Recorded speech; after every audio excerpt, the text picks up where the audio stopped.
Kaya nga, anuman ang iyong paghihirap, anuman ang iyong problema, anuman ang bigat ng iyong buhay, tandaan mo ang iyong nanay, ang naging instrumento para magkaroon ka ng buhay dito sa mundo.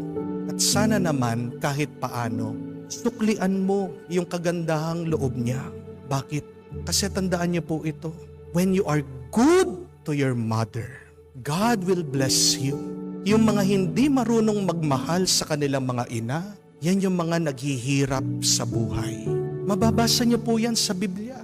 Honor your parents, honor your mother, so that all will be well with your life and that you would have a long life.